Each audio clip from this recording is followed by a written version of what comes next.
چھوٹا سا سوراخ ہے چڑیا کا بچہ، وہ اس میں گر جاتا ہے۔ ایک شخص دیکھتا ہے کہ چڑیا کا بچہ نیچے گرا ہوا ہے، اب یہ انگلی ڈال رہا ہے تو اس کی انگلی جا نہیں رہی ہے، دونوں انگلیاں جائیں گی تو اس کو پکڑ کے نکالے گا نا، دو انگلیاں نہیں جا رہی ہے، اتنا چھوٹا سوراخ ہے، اور وہ بیچارہ اندر چلا گیا، اور وہ باہر بیٹھا ہوا کہہ رہا ہے بچے کا کیا بنے گا، تو مر جائے گا، اتنا سا چھوٹا سا بچہ ہے، اندر گر گیا، انگلی جا نہیں رہی کہ وہ نکال سکے۔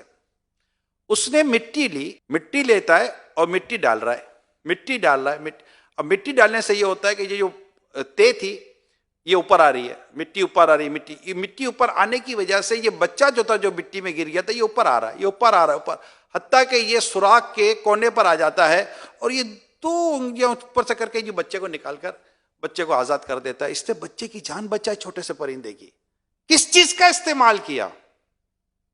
عقل کا استعمال۔ یہی عقل کا استعمال کر کے کوئی انسانوں کو پھنسا دیتا ہے، لوگوں کو پھنسا دیتا ہے، ان کی جائیدادیں کھا جاتا ہے، یتیموں کا مال کھا جاتا ہے، بیواؤں کا مال کھا جاتا ہے، وہی اپنی عقل کا استعمال کر رہا ہوتا ہے، یوں کر لو یوں کر لو یوں کر لو، بڑی چال بازیاں آتی ہیں اس کو۔ عقل اللہ کی نعمت، سمجھے تو صحیح کتنی بڑی اللہ پاک کی نعمت ہے۔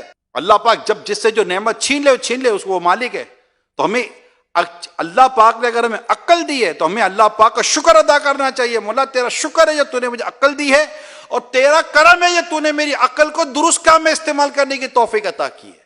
اللہ پاک ہمیں عقل کا درست استعمال کرنے کی توفیق عطا کر۔ اللہ سے دعا کرتے ہیں اللہ مجھے عقل سلیم عطا کر، اللہ مجھے عقل سلیم عطا کر، اللہ عقل سلیم، اچھی ستھری پاکیزہ سوچ عطا کر، تاکہ ہم جو کچھ سوچیں اچھا سوچیں، اچھا کریں۔ اچھی عقل ہوگی اچھے فیصلے کریں گے، اچھی عقل ہوگی اچھی صحبت اختیار کریں گے، اچھی عقل ہوگی اچھے کام کریں گے، کہ ہماری عقل ہماری اچھی کام میں رہنمائی کرتی ہے۔